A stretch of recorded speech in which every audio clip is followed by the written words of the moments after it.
YouTube के मेरे सभी दर्शकों का हार्दिक अभिनंदन है।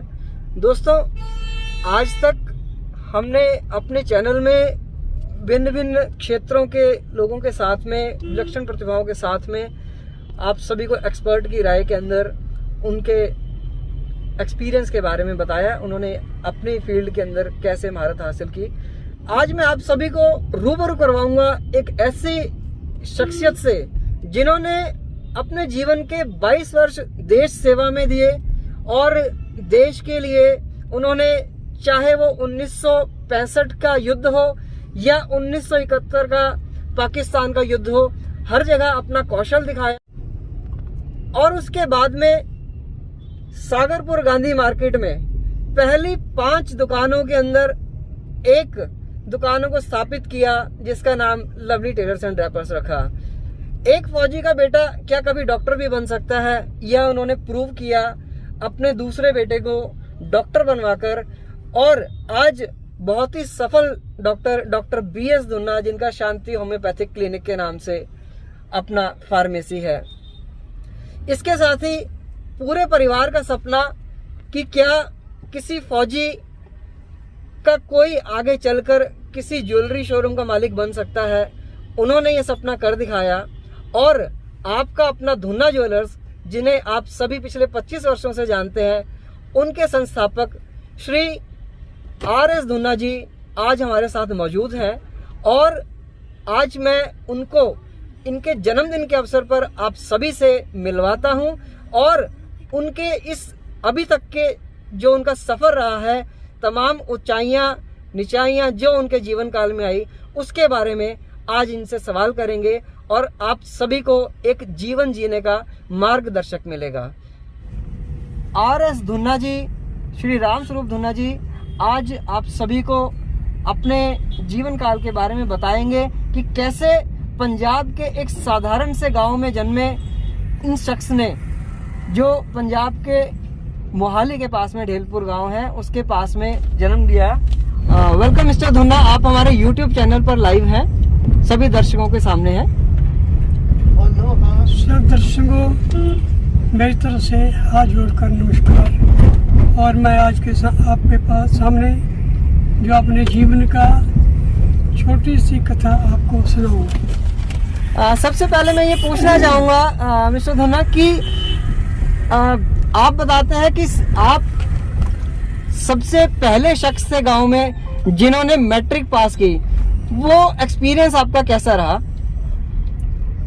उसमें क्या, हमारे गांव के पास कोई भी हाई स्कूल नहीं था जी। तो जो स्कूल था वो 14 किलोमीटर घर से दूर था। उसमें कोई कन्वेंस नहीं था, ना कोई बस जाती थी, ना कोई स्कूटर जाते थे। तो हमें वो 14 किलोमीटर का सफ़र पैदल चलना पड़ता था, चाहे धूप हो, बारिश हो, बड़े जंगल में से गुजर के 14 किलोमीटर हम लांडरा रोड पे स्कूल है, और जिससे हम 2 साल वहाँ स्टडी किया। तो मतलब इतनी तकलीफें थी जिसके कारण कि गांव का कोई भी और शख्स इतनी हिम्मत नहीं दिखा पाया कि 10वीं तक की पढ़ाई पूरी कर सके।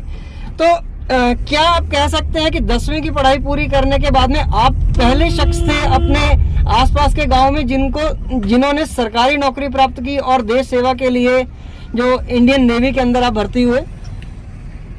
एक्चुअली तो हम गांव वालों को इतना हमें भी मालूम नहीं था कि नेवी क्या है जी। लेकिन मेरे बंडोई जो दिल्ली में थे, वो भी आर्मी से रिटायर थे। क्या नाम है जी उनका? सुरजीत राम वर्मा। सुरजीत राम वर्मा जी जो थे, जो तो गुजर चुके हैं जी। लेकिन उन्होंने मुझे बुलाया कि आपको अगर भर्ती होना तो आप दिल्ली आ जाओ। जी जी। तो मैं दिल्ली आया। उसमें चाइना की लड़ाई के लिए भर्ती हो रही थी, जो रोड वगैरह बनाते हैं। 1962 की बात कर रहे हैं? 61 में ठीक है जी। भर्ती हो रही थी। तो मैं भी उनमें सिलेक्ट होया। मुझे डेट मिल गई कि आपने 15 जो है जनवरी 61 में आपने वहाँ जाना है। जी जी जी। लेकिन लकीली मैंने इंडियन नेवी का टेस्ट भी दे दिया था। ओके। क्योंकि मैं गांव से रहने वाला था, एक ग्रामीण की तरह रहायश थी, जी लेकिन मुझे अपनी हेल्थ पे बहुत प्राउड था, बहुत स्ट्रॉन्ग था मैं। जी, जैसा कि आप अभी भी नजर आ रहे हैं, आज जो है आप अपने 80s के अंदर जो है आ गए हैं। 79th बर्थडे है आज आपका, तो हेल्थ की तो कोई बात इसमें कोई गुंजाइश ही नहीं है कहने की। कहते हैं दानों में दान सबसे महादान होता है कन्यादान, लेकिन आपके जीवन में यह कमी जो आपने महसूस करी, उसको किस प्रकार से आपने पूरा किया अपने जीवन के अंदर कन्यादान के तौर पे? ये अनलकीली मेरा सारा जो एक्सपायर हो गया, उसके बच्चे छोटे छोटे थे, तो मैं अपनी जो कमाई थी उसमें से पहली तनख्वाह होती थी जो, उसमें से 100 रुपया महीना उनको भेजता था जी। तो उसके बाद वो बच्चे जवान हो गए, उसके जो बड़े वाले भाई थे वो सब उनको कोई सपोर्ट नहीं करते थे जी। तो मैं उनको सपोर्ट करने लगा और मैंने सोचा मेरी कोई बेटी नहीं है और मैं इस लड़की की शादी करूं। जी। तो अपने भाई के लड़के हैं पंप ज्वेलर खरड़ में, उनकी साथ लेकर कंट्रीब्यूट करके अपने भाइयों से बहुत अच्छी शादी यहाँ तो सभी को साथ में लेकर आपने सभी रिश्तेदारों को साथ में लेकर और एक आगे जो मोहरी जिसे कहते हैं वो बनके और आपने कन्यादान किया, जो कि जीवन का आपका एक लक्ष्य था कि कभी जो है मैं भी अपनी बेटी की कन्यादान करूं। जी जी। तो कन्यादान करे, आज भगवान की दया उसके पास लड़की के बच्चा है 10-11 साल का और अच्छे से रहे। तो अभी मैं आपसे ये पूछना चाहता हूँ कि जब आप पहली बार गांव में गए तो मुझे ऐसा पता लगा कि फर्स्ट टाइम गांव के अंदर रेडियो सेट आया, जैसे आज सारेगामापा कारवां है उस टाइप का रेडियो सेट पहला गांव के अंदर आया, तो क्या प्रतिक्रिया रही गांव के लोगों की? तो मैं दिल्ली से जब पहले वापसी आया घर, तो एक छोटा सा ट्रांजिस्टर 3 बैंड का लेके गया और गांव में जब गए वापस मैंने अपने सर्विस में आ गए तो उसको हम अपने घर में चुबारे के ऊपर रखते थे। तो हाँ, लकीली पाकिस्तान के साथ लड़ाई लग गई तो उसकी सारी न्यूज़ ये इसके अंदर आती थी। लोग गांव वाले आके हमारे पूरे आंगन में बैठ जाते थे कि ये कौन बोल रहा है, कहाँ से आ रहा है, कैसे लड़ाई हो रही है, सब उनको उसके बारे में बताते थे वो। जी जी जी। तो जब आप सबसे पहले आपने गांव के अंदर 10वीं पास करी, उसके बाद आपने बताया कि आपके जिया जी ने आपको दिल्ली बुलाया, तो दिल्ली आने के बाद आपने क्या कोई काम धंधा किया या नौकरी लगने से पहले जो गवर्नमेंट जॉब से पहले आपने क्या किया ऐसा? मैट्रिक के बाद अनएम्प्लॉयमेंट थी जी। तो दिल्ली में मैं सर्विस ढूंढ रहा था, तो उस दौरान मेरे को एक मेरा दोस्त बन गया सरदार भगत सिंह, जो इसमें काम करता था जी, लोहे का काम करता था जी, शेड बनाने का। हाँ जी। बड़े बड़े शेड बनाने का। तो उसने मेरे को अपने साथ लगा लिया, कहता मैं आपको दिहाड़ी दूंगा। तो मैं बोला भाई दिहाड़ी नहीं, आप मुझे शेयर दे देना, चाहे 10वां शेयर दो और मैं काम करूंगा।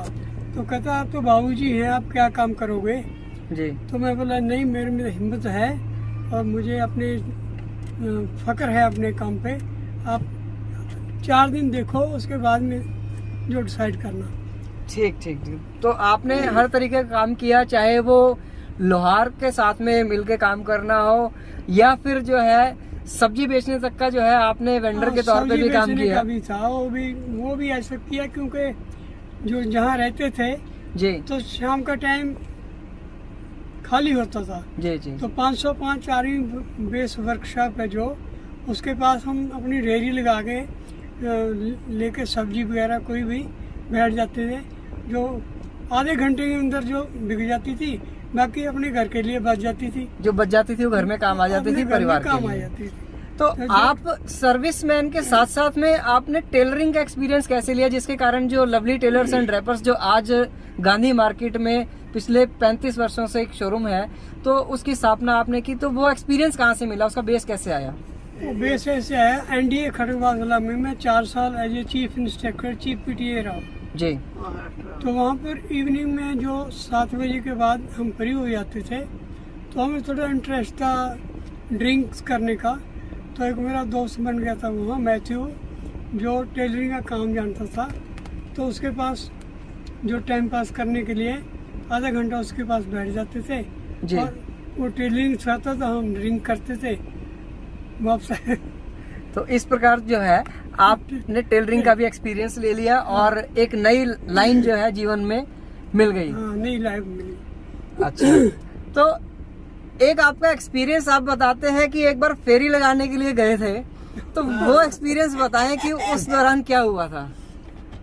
एक्चुअली जब हम टेलरिंग की दुकान खोली थी, हमने गर्म मटेरियल जी जो लुधियाना से लाते थे जी उसको बेचने के लिए, कुछ तो मैं स्कूल में जाता था वो बेचते थे, स्कूल में बस में मेरे फ्रेंड बन जाते थे। टीचर जो हैं वो कहीं मुझको इतने कार्डिंगन चाहिए तो मेरा बिजनेस उसमें चल जाता था। जी। फिर हमने टेलर एंड ड्राइपर की दुकान खोली, तो उसके अंदर जो फेरी लगाने का काम इसलिए हुआ कि लुधियाना से शॉल लाते थे अच्छी, जी। तो बाहर वो शॉल 200 रुपए की मिलती थी, बिकती थी, लेकिन वो हमें 60-65 की मिलती थी। जी। तो इसलिए हम सोचो चलो थोड़ा साथ में फेरी लगा के ये भी बिक जाए। बिके। तो उसका एक्सपीरियंस क्या रहा। एक्सपीरियंस तो कुछ नहीं रहा एक्चुअली। मैं बोल भी नहीं सकता था कि भाई शॉल ले लो। मेरे साथ मेरा बेटा था जो आज डॉक्टर है, वो मेरे साथ छोटा सा था। मैं बोला यार तू ही बोल ऐसे, तो कहता नहीं मेरे से नहीं बोला। तो एज इट इज हम 1-2 घंटा चक्कर लगा के कॉलोनी में हरिनगर वापस अपने घर पहुंचे। जी। तो आप जो है अब उसके बाद में अगला पड़ाव आया ज्वेलरी शोरूम का, तो सुनार की लाइन में कैसे आ गए एक फौजी होते हुए। सुनार की लाइन में मेरे जो रिश्तेदार थे, भाई थे, उनके सब ज्वेलरी शॉप थी जी। तो मैं ही एक डिफेंस पर्सन था जिसको इसके बारे में मेरे को शौक था कि मेरा बेटा भी कोई एक ज्वेलरी शॉप खोले। क्योंकि जाति के सुनार है इसलिए है? हाँ, क्योंकि प्रोफेशनली जी सुनार है जी। तो ये एक्सपीरियंस थोड़ा बहुत जो मेरे भाई काम करते थे, हम 2 महीने की छुट्टी जाते थे और उसमें सारा थोड़ा काम वो हमें समझा देते थे। जी जी। तो मैं वो स्टेप लिया कि आके ये काम किया जाए।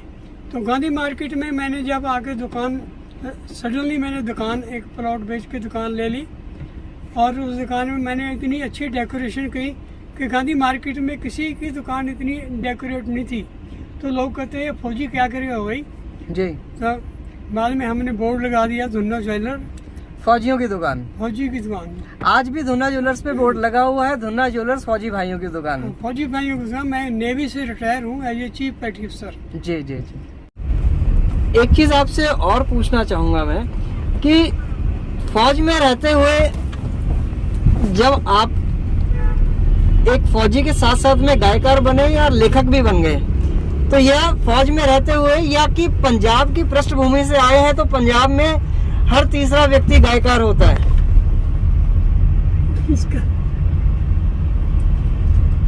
इसकी ये लाइफ जो गायक इसलिए बन गए क्योंकि जो लाइफ थी वो मतलब अकेलेपन की लाइफ हो गई थी जी। शादी के बाद जी। हम कहीं रहते थे और परिवार कहीं और रहता परिवार कहीं और रहता था।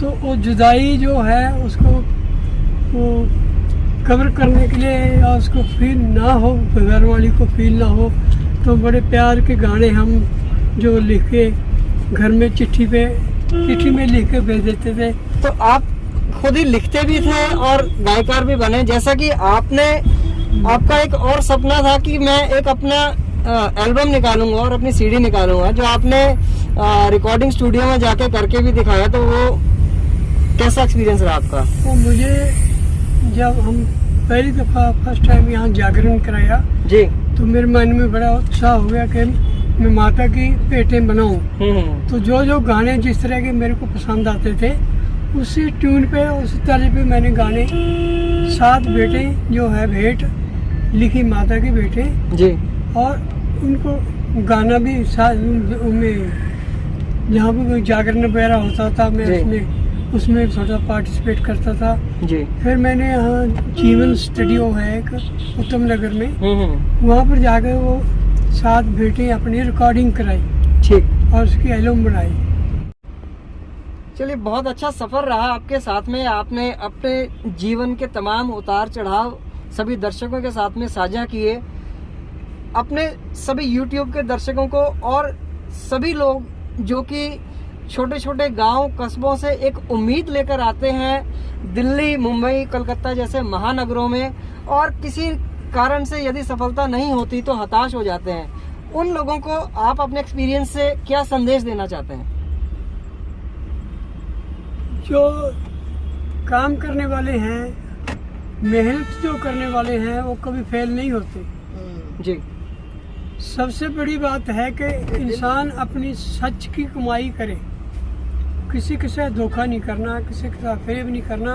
अपनी मेहनत से जो काम शुरू किया, जो काम अपने मन में विचार लिया, उसको हमने एंड तक सक्सेस किया, और हर काम में मैं भगवान की दया से उसमें सफल होया। मतलब शुरू की अगर असफलता मिल जाए तो उसमें घबराना नहीं है, और पूरे जुझारू रूप से अपने लक्ष्य की प्राप्ति के पीछे पड़े रहना है। सफलता एक ना एक दिन जरूर आके हमारे कदमों को चूमेगी।